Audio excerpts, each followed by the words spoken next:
Good morning, everyone, and welcome to today's CSA Supplier Member webinar. This week, it's the turn of Arum with their webinar entitled Debt Sale is Good Practice for SME Creditors. I will now hand you across to today's presenters, Charlie Horner, Nick Georgiadis from Arum, and Tom Basin from Liberis, who will take you through today's webinar. Gentlemen, over to you. Good morning, everyone, and thanks, Mark. Welcome, everyone. Like me, many of you are probably hunched over a laptop in a home office you never knew you had until a couple of weeks ago. So we recognise that these are particularly challenging times for everyone, and we really do appreciate you taking time out of your busy schedules to join us today. In order to protect my broadband, I've banned the kids from the Xbox and video streaming for the next 30 minutes, and I've also threatened the dog with a bath, which he hates if he starts barking, so I am hoping for a glitch-free session today. I do also recognise that you'll probably be wondering how the current unprecedented conditions, which, I'll be honest, weren't foreseen when we planned today's event a couple of months ago, impact debt sale. And we will aim to give you our perspective on this as we step through today's pack, but allowing time to pick up as many specific questions as you have at the end. Now, before taking you through the agenda for today, we'd just like to start with some quick introductions. So I'm Charlie Horner. I'm a principal consultant for Arum, and I will give you a quick intro on Arum on the next slide. I'm joined today by my colleague Nick Georgiadis, who is Arum's Chief Development Officer, and both Nick and I have worked extensively supporting creditors across the end-to-end debt sale process, both from our time at Arum and also in previous roles, and that's why we're involved today. And Nick and I are delighted to be joined today by Tom Basin from Liberis UK. I know Tom was having a bit of trouble joining, so Tom, have you been able to join yet? Can you hear me okay? Yes, we can. Thanks, Tom. Yeah. Brilliant. Good Tom, morning. Do you want to say a quick word? Yeah, good morning, everybody. Obviously, thanks, and excited to join the call. I'm CFO at Liberis, so looking after many wonderful things around our business. Primarily, the business looks to serve SMEs, so SMEs within the leisure and hospitality and service sector space via a card receivables product. Part of my role is to sort of look after our recoveries processes within the UK, and we were lucky enough to obviously use Nick to support us with some processes sort of this time last year. So happy to talk about those later. Great, thanks, Tom. So a very quick word about Arum before we get into the meat of today, for those of you who aren't familiar with us. And I should say the full material and accompanying audio will be made available after today, so I'm not going to dwell on this slide. But in summary, Arum's an independent company providing consulting and related services right across the credit management lifecycle, but focused primarily in the collections and recovery space. So our specialism really is in helping creditors achieve their strategic objectives by improving their regulatory, credit risk and portfolio performance whilst maximising returns on their technology investments. So that's what we do, and the way we do it is in a number of different ways, but typical outcomes for clients are focused on reducing losses and costs, increasing cash collections, but critically doing all of that whilst ensuring compliance through appropriate controls and maintaining and improving customer experience. So that's just a bit about Arum. And this next slide, which is hopefully on your screens now, just sets out the agenda for today. So I want to start off by covering some of the theory, if you like, including what debt sale is, why it can make sense, especially for SME creditors and even in today's challenging environment, how you can go about it whilst ensuring that your customers and brand are protected, and some of the key steps required to ensure a smooth sale process. At which point I'll kind of then pass you back over to Tom from Liberis, who will be sharing some of his experiences of the practice when Liberis recently sold debt with the support of some of the Arum team. I'll then pull things together into a quick summary. Now, I should say we're interested to hear about your experience of debt sale, if you have them. And so we will be using the webinar audience polling functionality throughout today's session to invite you to answer a few anonymous questions as we go along. And there is also, you will see, based on what's in front of you, an opportunity to anonymously post specific questions as we're going through the webinar. And I do encourage you to do so. And it will be Nick's job to keep an eye on these so that we can pick up responses to as many of them as possible at the end of today's session. So with that, and I feel like I'm taking my life in my hands a bit and trusting the technology, it's time for the first of today's audience poll. So I'm going to ask my colleague Hannah to invite you to answer a question around your experiences of debt sale, just so that we can start by kind of gauging what experience there is within the audience. So hopefully you're seeing a question now on your screens that you've got the option to answer now. So I'll give you a minute or two to answer that. I can see a couple of responses in so far.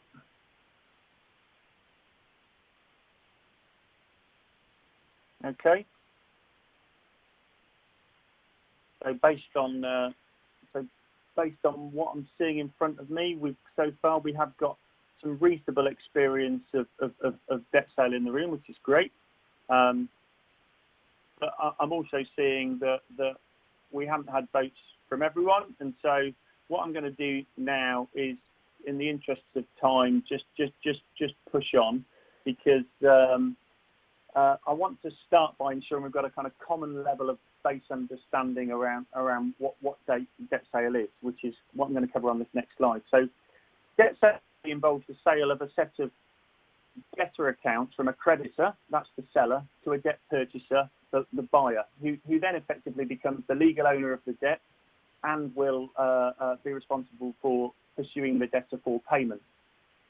Now, debt purchasers typically buy the debt up front for a negotiated percentage of its face value based on their view of future net liquidation. That is effectively how much of it they think they can recover in the future, minus their costs of doing so. As illustrated in the diagram on the right of the chart in front of you, debt sale has historically been undertaken at the end of the collections and recoveries process, if indeed at all, and generally on an ad hoc basis.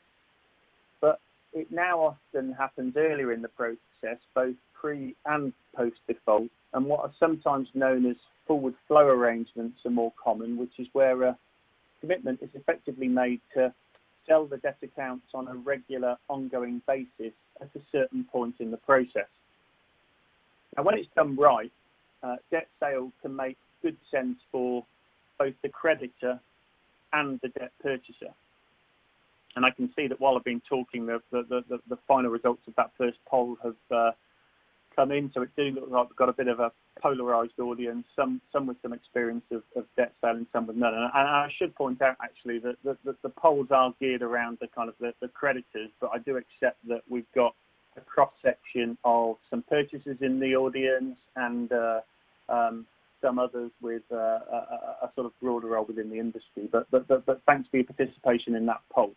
So if I just move on around this kind of when done right, debt sale potentially being a win-win for both seller and buyer. I think that's particularly the case for SME creditors, actually. So the fact that debt sale allows sellers to get paid for debt accounts up front helps their cash flow and liquidity, which is obviously key, particularly to smaller firms at the moment, given what's going on. And conversely, debt purchasers have a lower cost of funds, and so future cash flow is worth more to them than it is to the seller.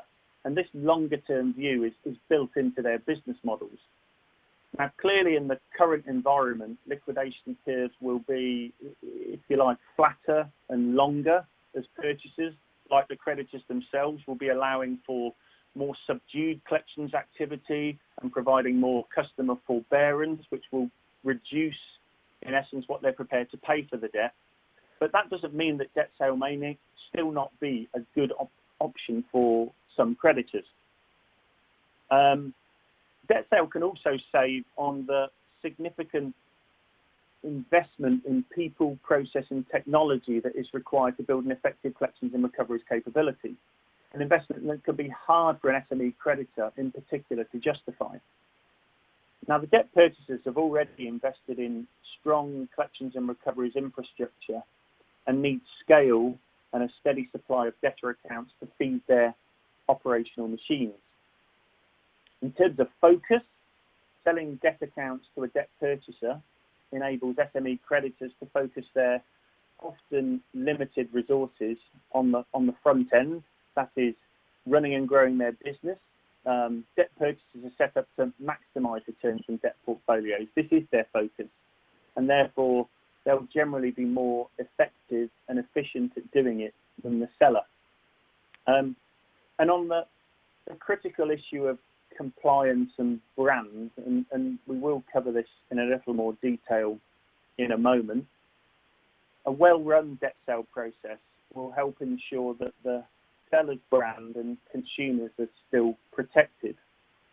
And that's because debt purchasers invest heavily in technology and processes to ensure a compliant approach. It's really integral to what they do. And in terms of brand, reputation matters just as much to the seller, to the buyer as it does to the seller. So at that point, I'd just like to run the second of our audience polls, which you should be invited to answer now. And this is a question relating to what you think your priorities might be from a debt sale, I suppose taking account of the current environment too. So Hannah, if you can launch that question, and we'll give those of you who wish to participate in the audience a moment to answer that. And again, I appreciate the question is aimed at creditors amongst you, so do feel free to pass if you don't consider it relevant. I can see we have some responses in around the importance of ensuring customers are treated fairly and equitably. A bit of a split there with cashflow and liquidity coming too. So a broad cross-section there.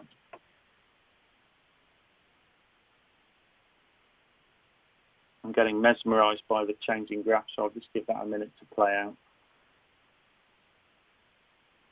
Okay, so I can see a changing picture there. Cash flow and liquidity important to some, and that kind of, as I say, resonates particularly with SMEs for the the current situation, but clearly also a focus around customer treatment and brand protection, and also kind of opportunities to reduce the need to invest in that infrastructure, so that the kind of focus can be concentrated on the front end. So I'll move on at that point, but yeah, an interesting spread of results there. Yeah, I guess given the reference to brand and consumer on the previous chart, I just wanted to sort of spend a bit of time acknowledging what I know is a key concern for many creditors have with the selling of debt, and that's around ensuring that their customers continue to be treated fairly and reasonably, and that their brand is protected. And this will only be heightened in the current environment. So a well-run debt sale process will help ensure this balance is struck between achieving a fair price and the all-important brand and consumer considerations. And some of the key ways in which this is typically done throughout the process includes, well, firstly, ensuring that data work is undertaken up front to identify and exclude any high-risk accounts from the sale. So this might include deceased accounts, queries, and complaints, or vulnerable customers. Now, debt purchasers may identify some of these themselves as part of their own due diligence, where use of external data allowed, be that insolvent accounts or deceased accounts, as purchasers may do scrubs against external lists or registers to proactively identify these, but identifying as many of these cases up front mitigates issues down the line. Secondly, ensuring that an appropriate contract is put in place between the seller and the buyer offers further protection to both parties, and that's key, particularly in the current environment. These contracts should include the provision for accounts to be put back or returned essentially from the buyer to the seller in certain situations which are not identified through either party's upfront data work, and are likely to include additional clauses relating to forbearance given the current circumstances. But any requirements in the contract obviously need to be balanced with commerciality and so are subject to negotiation between seller and buyer. And selecting the right purchasers is also key. If purchasers are buying FCA regulated debt, they themselves will be FCA regulated and therefore subject to all the same oversight and governance as the seller.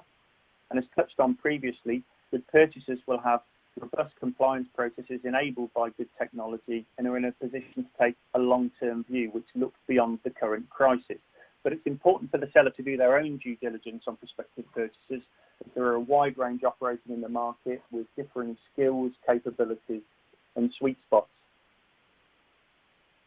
I just want to move on and spend a moment talking about, before I hand over to Tom, about the key steps required for a smooth debt sale process, because these further help mitigate some of the risks and concerns some have with debt sales. So the first step involves determining which accounts you want to sell and extracting the data for these. As touched on earlier, you need to consider whether you are selling a stock of end-of-process accounts or paying accounts on a forward flow arrangement. You also need to identify and exclude high-risk accounts up front to protect the consumer and your brand. Step 2 involves cleansing and presenting your data, as the reality is the cleaner your debt is, the more value buyers will see in it. So it's worth investing time or indeed external support in ensuring that your data is as complete as possible and is presented in a consistent format. If there are specific different types and categories of debtor in the portfolio which you already know about, so that might be payers, gonaways, high balance accounts, it can help to proactively segment them into pots and make it easier for potential buyers to price the groups of accounts most closely aligned to their capabilities. Purchases selected at step 4, involving a number of relevant purchases, can help ensure a competitive process, and the segmentation will allow you to invite purchasers with certain specialisms. You then need to move on to producing a clear and detailed sale prospectus for prospective purchasers, which provides as much detail as possible on the accounts you're looking to sell. You should also prepare and share a copy of the draft contract with prospective purchasers at this point so that they understand the terms associated with the sale as early as possible. Step 6 is the step where due diligence is managed with prospective purchasers. This typically involves providing a sale pack and an account extract to the purchasers, giving them some time to review this, and then facilitating sessions with them to answer questions, evidence processes, and give them as much confidence as possible in what they're buying. Depending on the number of purchasers involved, which could be only one if it's a private sale, then there's a requirement to manage a bidding process, and a competitive bidding process will help to optimize price, as will taking bids at the segment level and selling to multiple purchasers.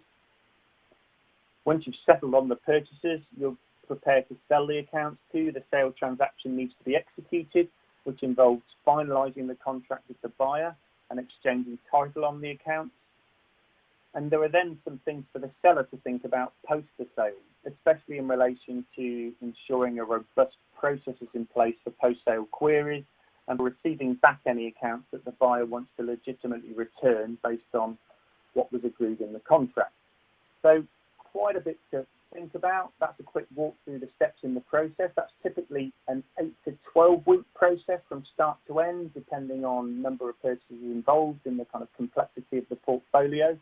But that's enough of me talking. I'd now like to pass you over to Tom briefly to share some experiences of Liberis' first debt sale. Tom, over to you. Hi, thanks, Charlie. Firstly, apologies. There might be a little bit of background noise. I work in sort of a little office in the garden, and there's a couple of young people running around shouting. I'll try and keep it to a minimum. But in terms of just, I guess, answering the question on our own experience, I guess where there was sort of a couple of things that we were looking to do in terms of the debt sale. Number one was to free up a bit of liquidity, and number two was essentially to be able to scale our sort of recoveries efforts, which I'll come on to later. I think the main sort of point that I wanted to convey is sort of the help and guidance that we had from Nick, which was extremely useful. And I guess I kind of split those up into a few key areas. It's number one, the sort of thing around, it's quite an old cliche, you don't know what you don't know. And Nick was obviously, he's extremely experienced in this area, and he's able to guide us through a number of things, which really, when you work through them with him, were probably blindingly obvious, but he was just, able to say, watch out for these gotchas and bits and pieces like that. So I'd kind of bucket those into, the initial way of positioning the data. So making sure you've got your data presented in the correct format, making sure you're speaking to the right parties in the industry.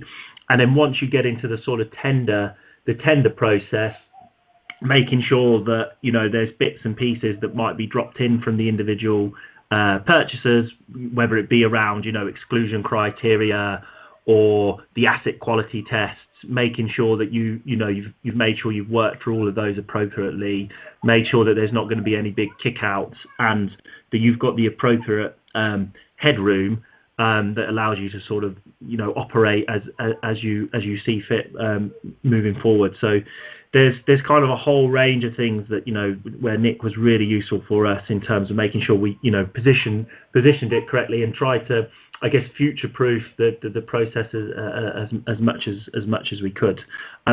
In terms of, and then sort of going then back to liquidity and scalability, the way we constructed our debt sale was in sort of two processes. We had a stock sale and a forward flow. So the stock sale was looking back on quite a few years actually of defaulted accounts, and being able to essentially sell those in a number of different buckets to remove those from our balance sheet and to get some liquidity in. And then also to then we looked at a forward flow sale. So essentially each week we bucket up and sell on any defaulted accounts that we've had during the week, which allows us to realise liquidity, right at the point of default, rather than sort of your typical sort of liquidity or collections curve that will come in over the next sort of 18 to 36 months.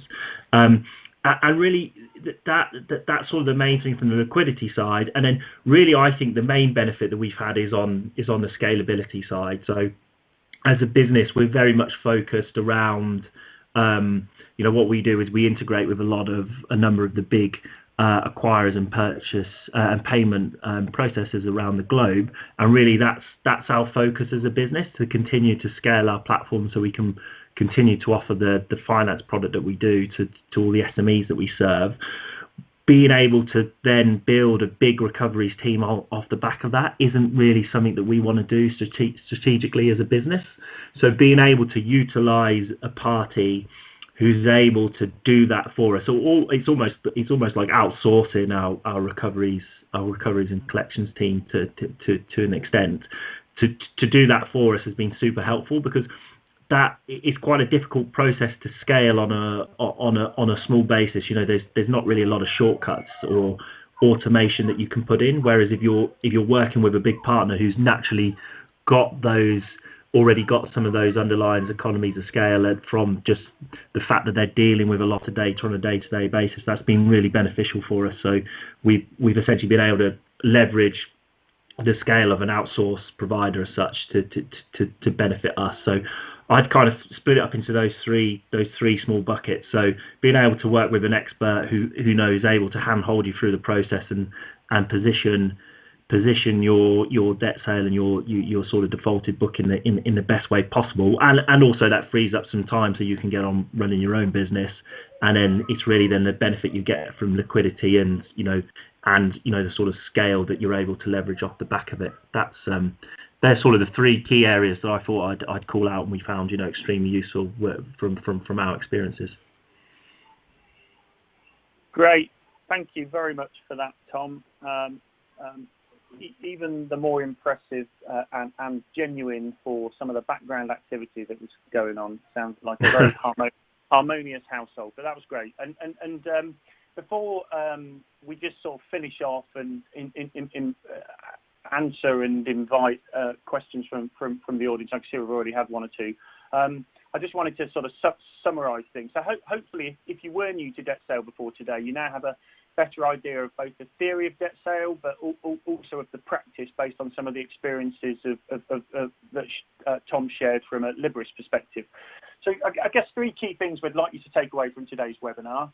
Firstly, that debt sale is good business practice, especially for an SME creditor, for all the reasons we've outlined earlier, helping cash flow, reducing the need to invest in infrastructure, allowing you to focus on running your business.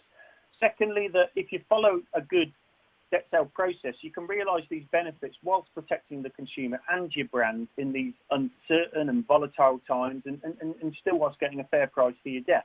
And finally, and I guess this is the small sales pitch, our experts here at Arum can help you navigate the world of debt sale. There is, the devil's in the detail, like most of these things, particularly if your organisation hasn't undertaken debt sale previously. So just one more poll that we just wanted to launch before we kind of try and pick up a question or two, and which hopefully Hannah will launch now, and that's just around any kind of consideration around whether you would launch debt sale, whether you consider debt sale, now, if you've not had experience of it previously, based on kind of what you've learned today. So let's just, there we go. We've convinced some, which is good, and I know that poll's ongoing, so I'll just give it a minute or two to conclude. And while that poll is concluding, actually, Nick, I know you've been keeping an eye on questions. I'm coming in from the audience, and I invite any more questions now. But I can already see we've had one or two. So Nick, do you want to kind of share some of those so we can try and pick up answers to one or two before we close? Yes, sure. Hopefully you can all hear me. I think the question that's worth answering, probably I'll say first, which is about the current situation. So, what impact has the current situation have? And I think that comes twofold. One is basically it's going to change the way that people are going to manage those debt portfolios, and it's also going to change the liquidation on those. But that's both, as long as both parties, the purchaser and the creditor, would carry out similar processes, that's going to have equal impact on both sides. All it's going to do will be, if you're selling debt in the current period, there'll be some uncertainty, and debt purchasers would price for this uncertainty. So I think you can sell, and there will be people who will want to still sell. You'll get less than you would have previously, and the purchasers will be compliant, as Charlie talked on previously. I've got 1 minute left. I'll pick one other question, and I think we'll release answers to the other questions. So the other question was: is it only bad debt books that are sold, or can a book of current good debt? So I put good debt as two parts, really. One, that it has been in debt and is on a payment plan, and that is very regularly sold and actually fetches quite high returns, and is very good to help cash flows.